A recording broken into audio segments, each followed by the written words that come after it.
going to jump in, and then Anivia's got that sort of zoning potential. She can wall. Of course, Ari can jump off, but then Ari's going to take a huge chunk to the face. And now we got the lanes up. It's going to be Riven versus Kale. How does that play out? I have not seen too many Kales in the top lane, so I really don't have much experience with... If I was Anguish, and I'm not, because I'm not Lithuanian, I would take Ghost. Because Riven does have all those gap closers, but Kale has the Q. So if she can kite Young Buck around without getting him near, I'm assuming Kale would win. On the other hand, though, Young Buck has all those gap closers, and Kale doesn't necessarily build tanky. So if Riven can get there and jump on Kale, most likely Kale will die if he can get level 6 before Kale does. Though I'm on the same boat as you, so I have no idea because I don't see Kale top that much. Yeah. So it's going to be kind of a new thing for me. Mid lane could be potentially passive. It could be kill hungry. If Tabs is able to land that Flash Frost onto Extinct, it could follow it up with some decent damage. But Olaf isn't exactly the best ganker, so I don't see any kills happening in mid lane. Anivia's way too pushed up. She'll always be defensive. At least that's what I'm thinking. So Maluno's not going to be able to perma-slow her down the lane. Whereas Olaf kind of fulfills the same role with his axes. They're kind of similar, actually. The cleaver and the axe. They're on. If you can pick the axe up, it's on low cooldown. Yeah, so it's going to be an interesting one. The bottom lane as well, you're then going to have Kog'Maw Soraka coming up against Tariq Graves. If Lord and Metalex can combo their, dazzle into shatter combos, it's going to be very, very powerful. Graves does good in most lanes, but when Kog'Maw hits level 6, it's going to sort of turn into Kog'Maw's favor because the range and the damage on W. And then late game, Kog'Maw is just so strong. The range advantage. I just want to once again give a quick shout out, and this is of course the Dreamhack Beat It MSI Steel Series qualifiers. The winner of this game will qualify for Dreamhack. The loser has to play another best of 3 to be eligible.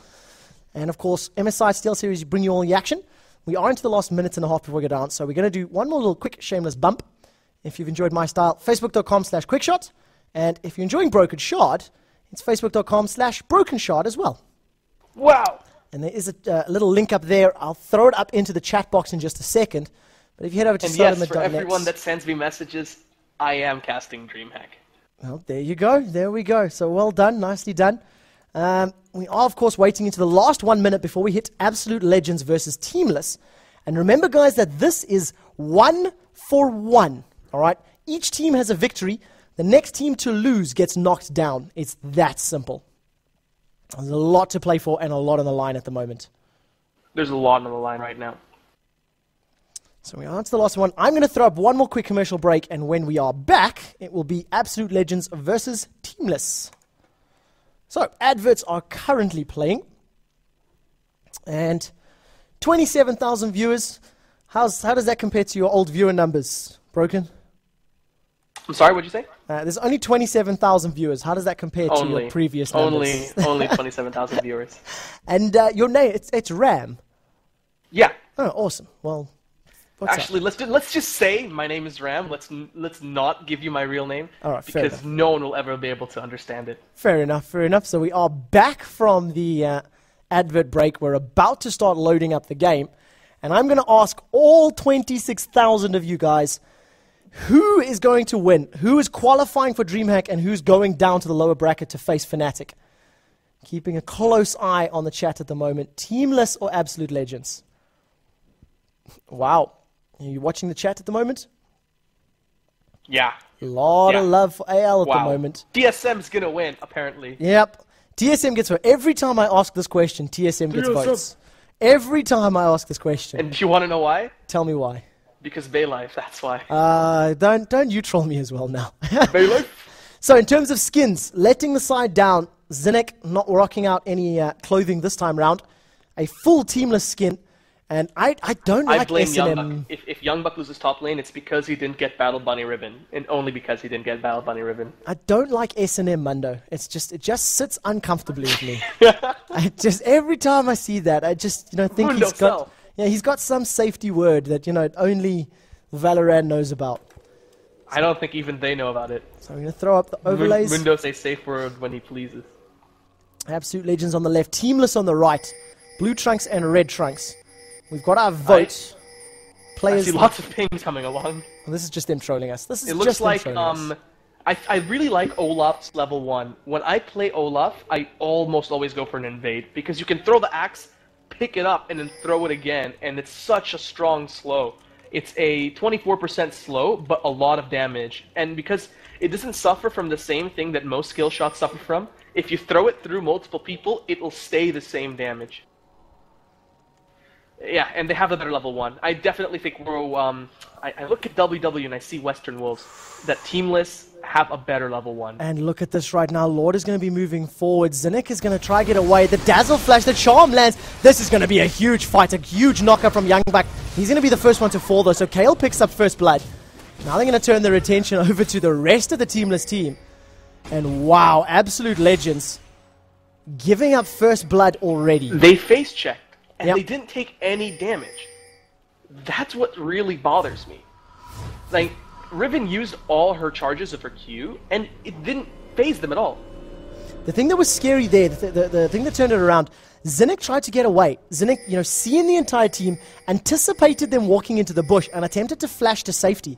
But it still landed the Dazzle, and then, of course, the charm went up, but you got a 4-man Absolute Legends coming up against a 5-man Teamless, who are just going to be able to push onto one target. Absolute already felt like they'd been caught, and they were in a defensive mindset. Get away, get to safety. And it just allowed Teamless to be able to pick up an easy first blood. And Maluno had to use a pot. I can't really stress how important pots are on Mundo, because you use your HP to deal damage to minions. Kurt managed to pick up a ward, so one lane is going to feel a little bit of love. He's not smiting this blue buff. So he's going to either counter jungle something, or most likely take his red without problems. A couple of questions in chat. Just want to quickly update everybody. Darius and Athene's Unholy Grail are automatically banned from today's cup, today's qualifier, and will be permitted later on, once we get closer to Dreamhack. But for today, they're not. The reason for that is we were originally going to play on the tournament realm, but just a little bit of miscommunication and a little bit of troubles, we ended up playing on the live realm. But the rules did not change. No Athene's Unholy Grail, and no Darius this time round. And Anguish with that first blood manages to pick up the cloth armor. Kerp, is he going to be able to see this? Kerp is now come in. Maluno's on such low life. There goes the Reckless Swing. 1 or 2 more attacks. Kerp may be able to pick it up, and he does. 2-0 in favor of Teamless, and Kerp refreshes his blue buff. Olaf. That's a double refresh, actually. He got the double buff? Yeah, he managed to pick up red. Hasn't even picked up his own red, so he may even be able to donate that red to Kale. That's what I would do. Exactly. Giving that that red buff to Kale. Kale is already ahead of Youngbuck, and we all know how snowbally top lane is.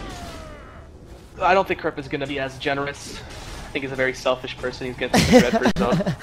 So Teamless off to a great start. This is, of course, the 3rd game in the best of 3. Whichever team loses this drops down to the lower bracket where they will face Fnatic. I can see Kerp not going for a Wriggles, because there are generally 2 ways to build an Olaf jungle. I'm really putting emphasis on Olaf jungle because it's not as common, and I really love it. That he might go for double gold per 10 CDR sort of support. And he's just going to be able to support the double AD, because Kale late game is essentially an AD carry. We've seen that from, I think, Shushay on Thursday, actually, where he played an Olaf, I'm pretty sure it was. Yeah, he played an Olaf in the top lane, went for double GP5, Randian's Omen, Shurelius, and literally just played like an interference game.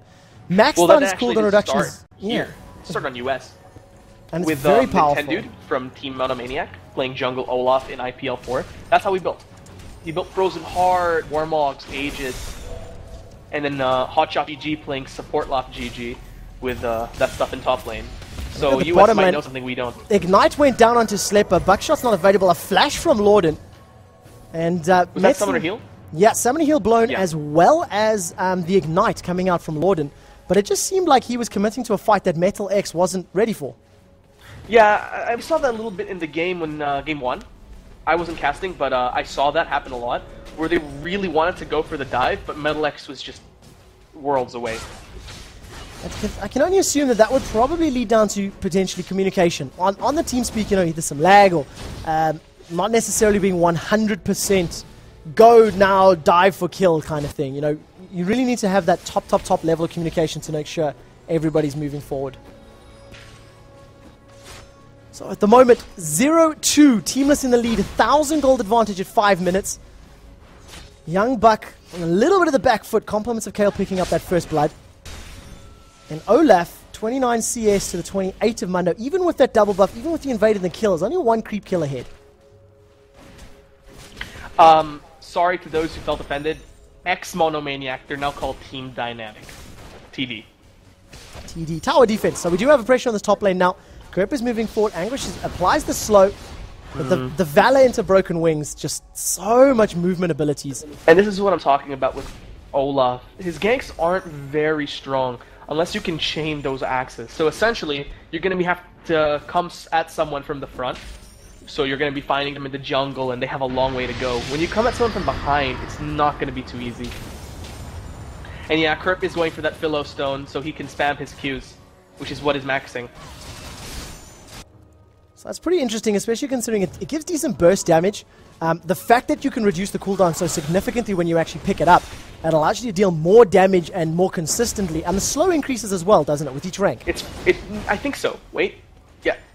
It's slow. It's getting increased by a little bit, but it's more useful for the jungle clear. Like you pass up the Mad Red procs for constant ability to spam that Q with the mana regen. So it's a trade-off. Anguish in the top line, starting to run a little bit low on mana.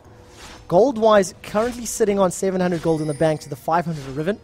43 CS to 24, so really big pressure. The bottom lane, the fight's going down. Kerper's now moved forward. He's popped the Ghost. There goes the Reckless Swing. Taking quite a few tower shots. Moves left, then right, then left, then right. Wasn't 100% sure if he was committing to that or not.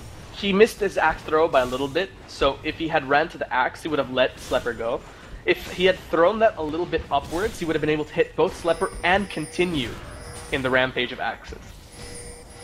And he's still staying on this bottom lane. Chunking him out so hard. Well, currently hitting 180 physical damage and slowing by 32% for 2.5 seconds. It's a pretty effective slow. He has 25 R-pen. He hits hard. And the problem right now is, of course, all the damage that they do manage to put down, Zinnik is just going to heal. Give them enough time. Give them a minute or 2 minutes time. Maluno's trying to head top, but I think, yeah, Anguish is recalling. He's going to be able to get out of their safety. So I think Maluno would have been better off trying to fight for this blue. If you deny Anivia blue, there's really not much she'll be able to do there. But now that he's up this blue, Tabs, he's actually ahead. I don't see this too often where Anivia is able to out CS, but usually once they get 6, they're able to catch up in that sense, because they'll never miss a creep kill. And look at the aggression from Lorden. Lands the Dazzle, the Shatter, a couple of auto attacks, and he's not even afraid of Kongmore. 1v1. He's just saying, Slepper, I got this. I got this. Have a look at the bottom lane. If they're going to be able to do this. Pickaxe picked up for Graves. The stun lands, Shatter as well as Buckshot. Ignite goes down, 1 or 2 more auto attacks. Might be enough, but the heal and the armor buff from Zinnik is just in time to save Slepper's life, and he manages to walk away. If they're able to push Slepper back this far, he's actually ahead in creep kills. Now 52. No, he was ahead. Yeah, he was ahead. But he's going to miss all these creeps. Potentially. So, and may go the way of Soraka if she's able to last hit a little bit more effectively. Well, regardless, Soraka getting those creep kills is not going to help his case. He really needs that farm. Yeah. But Kog'Maw is just a little bit away. He's now level 6. He's now been back to buy. I think we're going to start seeing a little bit of a turnaround in this bot lane. Well, both of the middle lanes sitting with their blue buffs at the moment. Tabs has just picked his up. Extinct is a little bit newer. He was trying to do that little trick with walling them into the queue. Wall into Flash Frost. But very smart from Extinct, juking left, right, and actually, making Tab second guess whether or not, which direction to cast that skill shot. But in the end, 9 minutes anyway. Has double gold per 10. He's going to be a very rich little Viking. Now it does take a little while before that can actually start to pay off. But of course, it does pay off. As a jungler, you have all the time in the world. Yep. Once you hit the 25 minute mark, the GP5s will be ticking over. It helps a lot when you consider CS-wise sitting the same as Mundo, but Mundo's only got the single GP5. Nice try, Frog. Oh, what happened? Hail Extinct saying in all chat. Ah, right. A little bit of taunting going back and forth. I always turn off the the chat in-game. It just ends up being a little bit It distracting. helps me keep track of who's buying stuff. That's We also see Maluno picking up an Oracles now. It's a fairly early Oracles. Young Buck moving forward, trying to put some damage onto Anguish, but actually ended up coming Bot off lane. worse in that train. Bottom lane, Olaf is diving. He's using the Ragnarok. Wish comes out from Zinnek. That's going to be able to save Slepper once again. I really think he could have gone for that. But even if he had waited a second longer, his ghost would have been up. But that's very, very bad. They're going to take the turret at the very least. This could also turn into a dragon, considering Maluno is now headed top lane. That ward will find him. But Anguish has managed to stick to the fight, though. He's pushing it. The first cleaver actually gets dodged, flashes over Maluno. Now the exhaust has gone down. Wind Slash has come out. Oh man, while that's happening, a kill happens on the bottom lane. So Anguish does go down in the top lane. I'm now going to rewind 30 seconds and actually watch this bottom lane fight unfold. Because we see Anivia did actually pick up a kill. So now we can see the top lane while that's happening. Did they manage to pick up the tower? That was a good chance to rewind, considering that Well, another kill was just bought. We'll stick with it at the minute. So there, Tabs, he is going to be able to pick up with one additional auto attack, gets egged underneath the turret, and the true damage is actually not going to be able to pick up that kill, unfortunately. So let's put on that. Now you see Extinct diving forward. One Spirit Rush, second Spirit Rush. And then move forward. That's the third one going forward. Is going to pick up a kill onto Kerp, but has blown the flash. Now trying to get away. And Graves and Tarek actually scared, not willing to pick that fight. So I'm back onto directed camera and speeding up towards real time, 20 seconds behind. So it was kind of a back and forth. AL managed to, well actually that was not a back and forth, that was perfect. They managed to pick up a kill in top, mid, and the jungle. That's a 3-4, what is it, 0? Did anyone on, no, Slepper managed to die. Yeah, he was the only one that went down. So it was a 3-for-1 exchange. And it evened up the gold, and it evens up the kills. Yeah, though top lane is still getting bullied out by Anguish, who's almost picked up his Zeal right now. Young Buck is really going to have some trouble here. He's behind quite a lot of CS. Now, Maybe we can see a Wriggle being ball here. What does Anguish build on Kale? What items do you build on a Kale? I see he's got the damage. Ninja Tab on. He's got a single... Ninja Tabby's more targeted towards Riven, because Riven does a lot of damage, and there's not really much you can do to stop it, because of the gap closers. But usually you build AD-centered items. You get double Durans, or even triples, Zeal into Infinity Edge, or Black Cleaver, or straight up Phantom Dancer into Infinity Edge. 80 items. Starting with the dagger, so you expect to see a Zeal before actual AD just yet. It's always going to be a Zeal, because you want to maximize the amount of damage you do with your Righteous Fury. Alright, okay. Now let's actually have a look how they're skilling it. 5 points into Righteous Fury, 5 points into Reckoning, and then just a single point into Divine Blessing. So opting not to go for those heals and going for a pure DPS build. He doesn't really need the heals with his Vamp Scepter.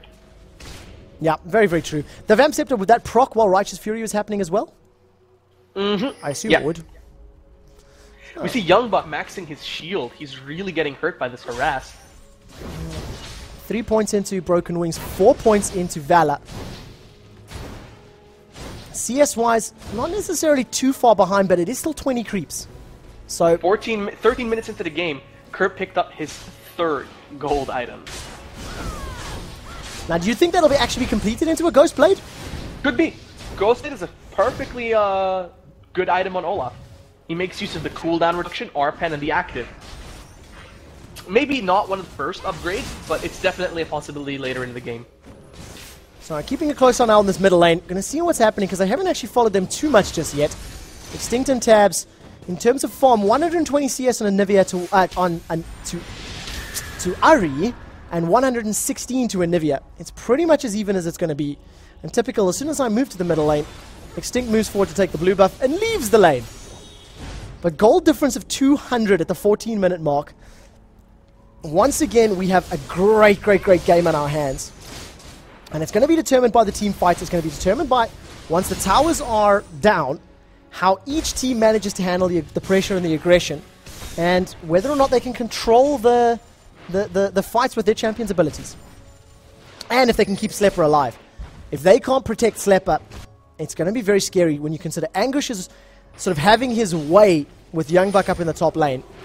You know, 1v1 may have slightly bigger presence. The AoE damage from Righteous Fury, combined with the AoE from Anivia and the AoE burst from Buckshot and collateral damage, it's potentially a lot of group damage that if they aren't able to prevent landing onto Cogmore, may turn the tides of the battles. It's not only that, you forgot to mention that Olaf is just going to run through whatever they put They don't have something like a Nibia wall that's going to stop Olaf or a Trundle Pillar. Olaf's going to run through, and unless Leper is near a wall to jump over, Olaf is just going to continue chasing him down.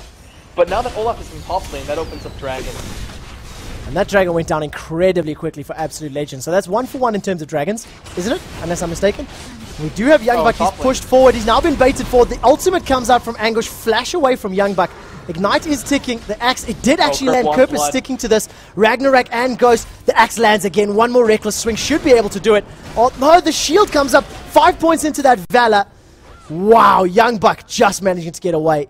189 damage. Axe there. And now in the bottom lane, we've got pressure. Ara's now pushing, or Dr. Mundo's pushing forward with Kog'Maw and Soraka. One more auto attack along with the firework is going to be able to pick up the kill. And the Sadism health regen is more than enough to keep Dr. Mundo alive. Kerp is now the one that's in trouble, gets taunted, charmed, lands an axe, ends up going down thanks to some red buffs with some extra damage. They opened really well, but they're really having a hard time keeping up their advantage. And wow, huge pressure back and forth. But now, Absolute Legends in the driving seat. They were on the back foot, but they've turned it around. I'd expect them to be in the back foot with a little bit of a late game comp, but now that they've picked up the lead, I really don't see how Teamless is going to be able to pick it up. If Olaf isn't able to kill Kog'Maw alone, if the situation calls for Olaf to be the one to get Kog'Maw, if Kog'Maw can just sit and destroy Olaf instantly, it's going to be a hard time for Teamless to really win this game. 500 gold is all that separates them. It's not a big difference at the moment. Only one tower down. And then, of course, is the center tower, which Tabs has managed to push down. So we're going to slowly start transitioning into this next phase of the game. Kayle, Zeal completed, Vamp Scepter, double Dorans. Looking quite scary in that top lane, but Riven is only 20 creeps behind. And it's stuck at 20 creeps for the last 4 minutes. And if you're rushing Archangels, she's sitting on 100 AP right now. Have a look at the gold at the moment. Olaf currently sitting 4,300 to Mondo's 4,100. We do see Extinct diving forward, trying to pick up a kill on Lorden. Does actually get stunned up, may be able to do it. The final Spirit Rush, 1 or 2 more attacks may be enough, and there it is. The stun got me a bit excited. I thought he was going to be able to wait. Kerp now use that Ragnarok. The stun just misses. Thanks to Extinct being able to use, I think it was the last second of that friendship. Very unlucky on the wall. Well, it was a pretty good wall, actually. I had to flash over it as opposed to walking through it. Lots of gold items being built on Teamless. GP5 on Anivia, GP5's Olaf, double GP5 Taric. There's only 150 gold advantage for Olaf at the moment. Farm-wise, bang on even to Dr. Mundo. And of course 1-2-1 as opposed to the 1-0-1-2. Now we do have some pressure onto Youngbuck. He's going to move forward onto Tabs, put a lot of damage onto Tabs. He knows he won't be able to blow up Kayle necessarily as effectively. The ultimate from Anguish finally used. Wish from Soraka has been used as well. Youngbuck is on 17 hit points. Somebody has to jump forward. Now Ari's going to be coming up. She doesn't have her ultimate up just yet, so she's not going to be able to close the gap. No. And that AoE from the Glacial Storm is going to be enough to finally finish it off. I was so looking forward to Youngbuck popping out and destroying that Anivia. But interesting move from Youngbuck. Turning to Anivia, completely ignoring Kayle. And Tabs had the egg, had rebirth, so it's quite an interesting decision. What is the name on that ultimate? Yeah, Glacial Storm. Forgot the name of it. Anivia's ultimate. So with that kill, it now puts Teamless still 500 gold. It's the same. It's bang on even. But it's really not much. But if you think about it, even is a relative term, considering that Teamless are going to be getting gold every second, whereas, well, they're only, well, actually, now that Soraka has 3 gold items, it's sort of even out right now.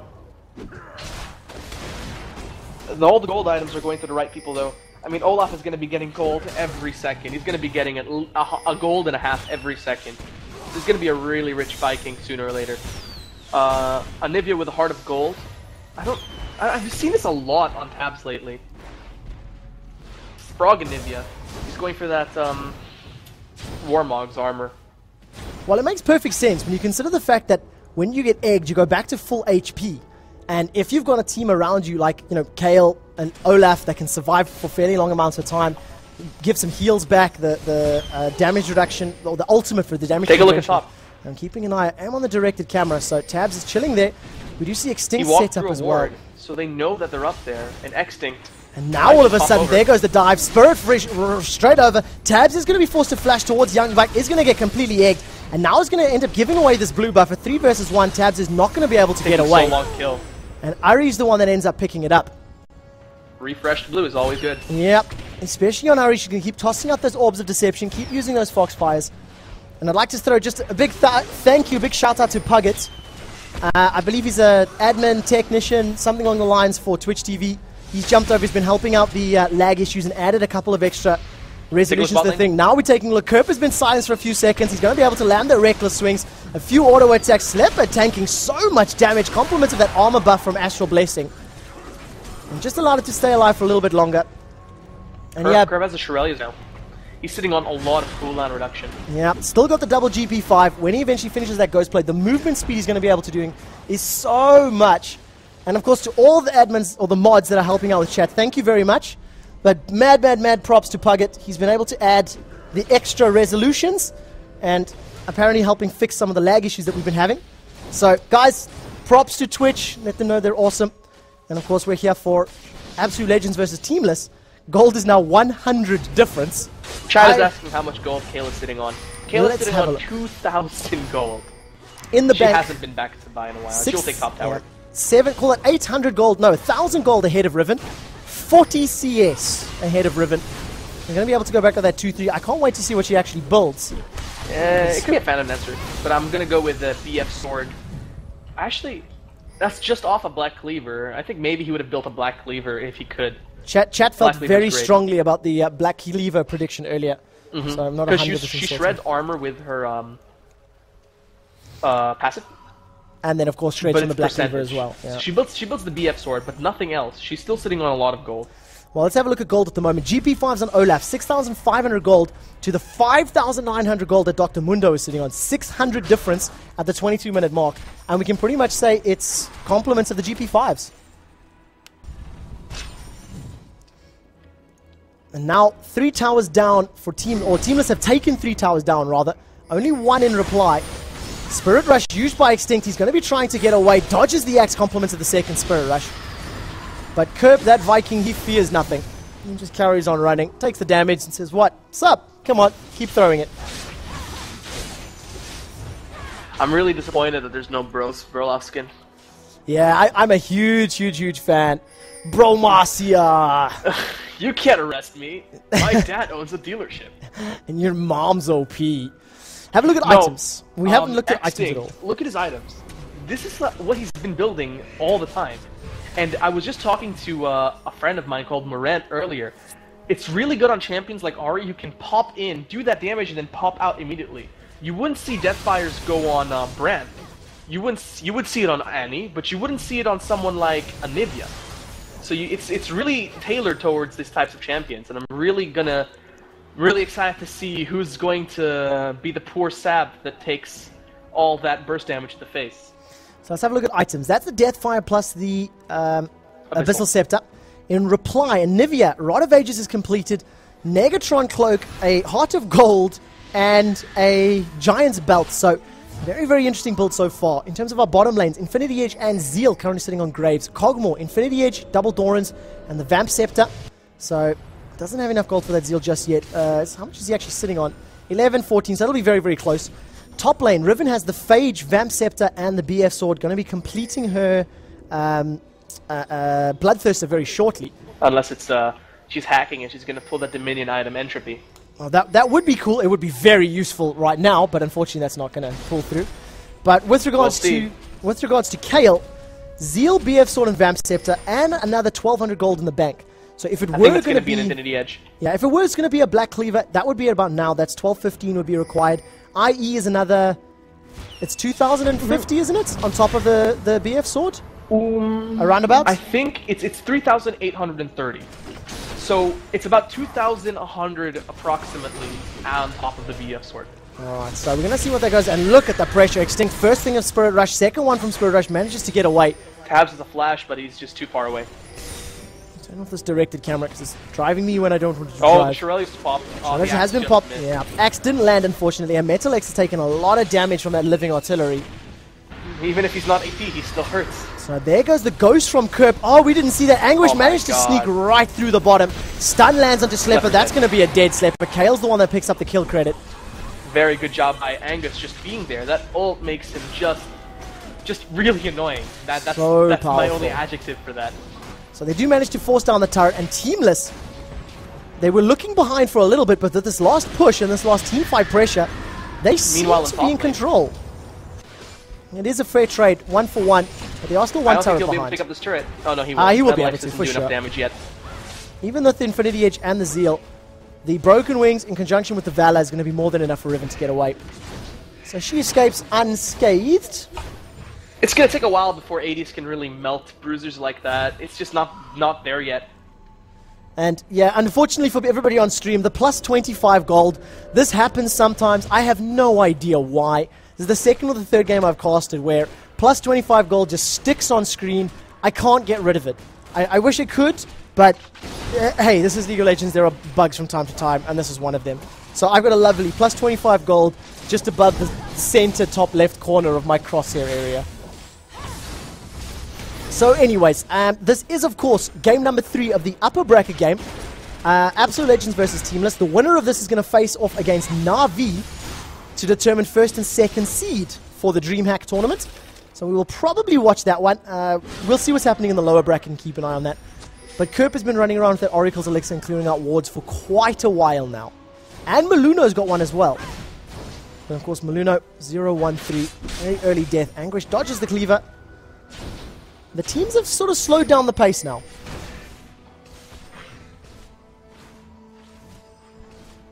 The next big fight is most likely going to be around Baron Nashor. When I have a look, Dragon is down. Dragon goes down very, very quickly at this stage in the game. And the teams are starting to hit the point where they can take Baron very, very quickly. Riven, Mundo, and Cog will be able to tear it apart. On the same token, Olaf, Graves, and Kale will be able to do a lot of damage. Kale, of course, Infinity Edge and Zeal completed. She hurts. So much damage. Once it's maxed, her E gives her the approximate of a BF sword in damage. It's huge. It's ridiculous of how much damage she'll get. Oh, that wall splits them up perfectly. Very, very good wall from Anivia. Now we're going to see, there goes the equipment. Deathfire grasp immediately onto Olaf. The first one to fall will be Lord. No, he gets saved by the ultimate from Kale. Kerp is still alive, somehow in the background, finally going down. Ari and Riven pick up some kills. Now they've turned their attention. Tabs manages to get away. Zinnik has to force to flash. Slepper still taking some damage, so a good fight for Absolute Legends thus far. They're going to be able to melt Metalex, and that should open them up for Baron. I think Lorden was wearing the biggest troll face when that happened. Managed to take the Kale ultimate, and I don't think that was the smartest of decisions. Yes, it was able to save, you know, Taric for a little bit longer, but I think it should have been safe for the likes of Olaf or for Graves, who can deal more damage and stay alive a little bit longer. Anguish is now moving forward, tries to pick up a kill onto Zinnik. The Ignite is ticking. 44 does actually pick it up. Just enough damage from the auto attacks and from the Ignite. And finally, Baron will be able to pick up this, or the Baron will go down. A stun lands onto Maluno. Tabs, no flash though, so unable to flash over the wall. Well, what happened was Metal X was kind of running up the bush here, and then Cynic ran in the opposite direction. So Metal X was sort of baited into a position where he couldn't escape. Really well played by Cynic there. Aside from that, they did waste everything on Lord, but Young Bucks hang on to his ultimate the second he saw that Lord wasn't dead. So it was sort of a counterplay. I think Anguish was really putting all his money on, they're gonna burst ultimates on Lord, I better ult him. And the damage that was put down onto Kerp was amazing as well. You know, Kerp was a little bit caught out of the fight right at the beginning. He managed to eat a Deathfire Grasp and then Orb of Deception from Extinct, and it chunked so much of his hit points away. It was very, very scary to see. So Kerp, of course, is going to have to start building a little bit more tanky, maybe finishing off the likes of the Warmogs or Randian's Omen or something. Currently sitting on... What game are we at again? Are we game 3? Currently sitting Giant's Belt and a Ruby Crystal. So that could potentially be a Frozen Mallet. Are we game 3 or... This is game 3. This is game 3. Okay. It is 1-1. Whoever goes down now drops to lower bracket. Okay, so we're in a higher bracket now. Yes, this is the upper bracket, so the winner of this will face Moscow 5. I said Na'Vi earlier, I was very silly. They will face Moscow 5 for first seed. And then, of course, in the bottom lane, I think XHCL are playing... I will check the ladder in a second. My brain's a bit fried. But Fnatic are in the bottom line. We've got Na'Vi in the bottom, as well as... I think XHCL, actually. But we'll have a look at the bracket shortly. So, 28,000 viewers. Thank you guys for tuning in. Thank you guys for stopping by and watching us. Obviously, my name is Quickshot. I'm joined here with Broken Shot. What's up? And we're having some fun. Dreamhack beat it, MSI qualifiers. I'm not having fun. You're not allowed to have fun. Sorry. Well, I'm having fun. You're killing it for me now, though. I'm just joking. Have fun as much as you want. This is fun. And it's just a little bit of a small break in the action. Look at the item that's... moving around the jungle, they're trying to catch stragglers. Kerp is sort of sitting in that bush. I just don't think they'll be able to kill him. That Bromasian Look Ragnarok at Soraka's build. Currently sitting on a Soul Shroud nearby Ella Champions. I haven't seen that item in such a long time. I think... Yeah, Sorry, I think it's the first time I've seen it in competitive play. But it makes sense. I keep interrupting you. I'm really sorry. No worries, no worries. It's a bit of the delay on the TeamSpeak. But have a look at the moment in terms of your items. You've got Locket of the Iron Solaria, Aegis of the Legion, Soul Shroud. It's all team-based items. Balluno did pick up a Locket of the Iron Solaria. That's actually really strange. I would actually not agree with that, simply because you see that they're running double AD. I mean, Kayle and Graves are technically ADs. So I would expect a Randuin's Omen to be a much better choice.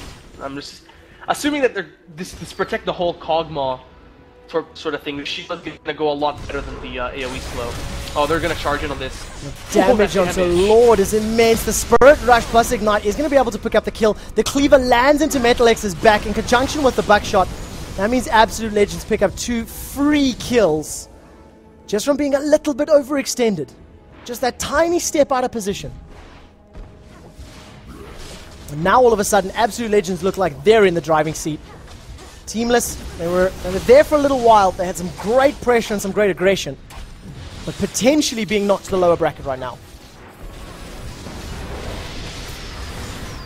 And taking a look in this top lane, the invincibility does come out from Anguish. He's flashed over the wall to try to take out Slepper. I think he ate a charm from Extinctor, so wasn't able to continue attacking. The Wind Slash comes out from Youngbuck. Wish finally used by Soraka. Youngbuck still tanking this tower. Guardian Angels is available. Tabs is now running low on mana, so he's got to be very, very careful. Gonna get knocked up from Youngbuck, potentially stunned. There comes the flash and the knock-up. Tabs gets completely egged. League of Legends answer it. The bird came before the egg, ladies and gentlemen. There's proof of it. And now, first inhibitor goes the way of Absolute Legends, and you'd have to say they're in a very strong position.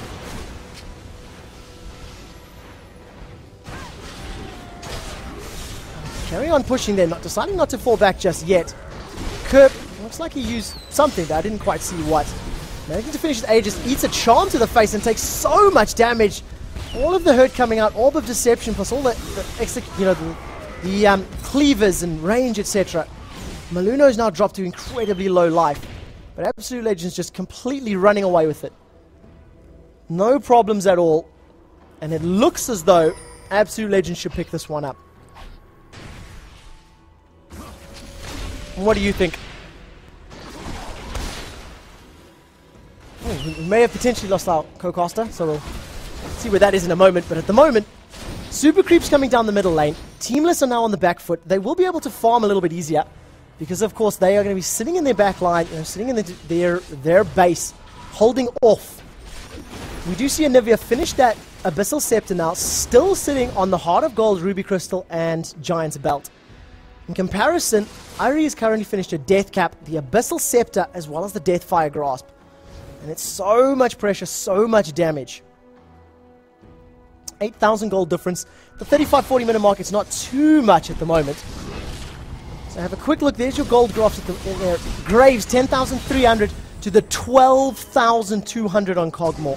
Middle lane, Ari on 13,500 to Anivia's 11,000. Top lane, Youngbuck, 10,900 to the 10,000 of Anguish. So even though Anguish was doing very, very well right at the beginning of the game and was, had a great performance, is really in control of his lane, It hasn't been able to convert into the team fight presence. Currently sitting 3-3-2, 3-2-4, falling a little bit behind. Ari 7-1-5. Potentially carrying this team to victory. That's what we're going to have to see. So Broken Shard, are you there, my man? Alright, we'll see if we've lost Broken Shard somewhere. I'm going to bring up my TeamSpeak really quickly. It looks as though Broken Shard is missing. Not in my team chat, so I am flying solo for a little bit. We'll try to get him back as quickly as we can. 16-8 is our kill score. Absolute Legends looking to set up the next Baron at the moment. Whether or not they can secure the Baron is probably going to determine this game. If they pick up Baron, they should be able to walk away with a victory. If Teamless can steal Baron, they stand a chance to fight their way back into it. And that's the real question. That's the real thing. I want to know, guys, is Absolute Legends going to finish this off? Let me know on chat. I'm keeping my eyes over there for the time being, as we do have a slight slowdown in the action. Is Absolute Legends going to be able to close this one out? That's what I want to know. TSM. Trolls, trolls, trolls. And then, of course, we are going to be sticking around for a few more games after this one. I think we might drop to a lower bracket game. I think it's a little bit more important to see who's going to get knocked out than who's going to get first seed. But it may be up to the admins and the voters for that. Flash Frost goes out, doesn't manage to land on anybody though. Had the stun landed, maybe they would have committed to a fight. But it was not to be. And unfortunately, we've just got a slowdown in this action. Taking a look at items at the moment, Shirelia's Rev, Kage's Lucky Pick, Soul Shot, and the Heart of Gold in Soraka. In comparison to Boots 5, Shirelia's in the Heart of Gold. So there goes the Shirelia's. It was popped to get in there. Barry gets finished really quickly, and Kerp is blown up before a fight can even begin. The ultimate comes up from Anguish. That's just going to delay the inevitable. And at the very least, Kerp runs away with Ghost, the active from his Shirelia's, and Ragnarok. He just completely gets out of there unscathed and ends up meaning Anguish gets blown up. Finally, Tabs has finished that Warmogs, picked up another blasting one, and still sitting on that GP5. So a slightly unorthodox build from Tabs. 3-2-3-2, not necessarily having the amount of pressure. Look at the damage, the charm, Orb of Deception, no Spirit Fire available. Cogmore is just focusing down this turret as best as he can. Bioarcane Barrage is on, hammering away. Another great charm landing onto Maddox. Now Slepper's turning his attention. Whether or not that's going to be able to pick it up. No, unfortunately not. Living Artillery in the background, and just so much DPS coming up from Absolute Legends. This should be the victory. This should be AL knocking Teamless down to the lower bracket. Nexus is low, 3,000. Riven picks up a kill onto Tarek. Finally, in the background, Mundo does go down. Tabs gets egged. Graves, the Outlaw, gets finished. And Young Buck is going to finish off the Nexus. One more hit. Absolute Legends qualify for Dreamhack. They will be facing off against Moscow 5 for a first and second place seed. And we're going to see which game we're going to be following. There is the final scores. 2-1-10 on Zinnik. 8-1-8 on Extinct. What a game. As is customary, let's check out the damage graphs. Huge across the board. The game was a lot closer. It was so close. It went back and forth for so long. So guys, I'm going to throw up a commercial break. I'll put some music on in the background, and we'll be back with another game very shortly.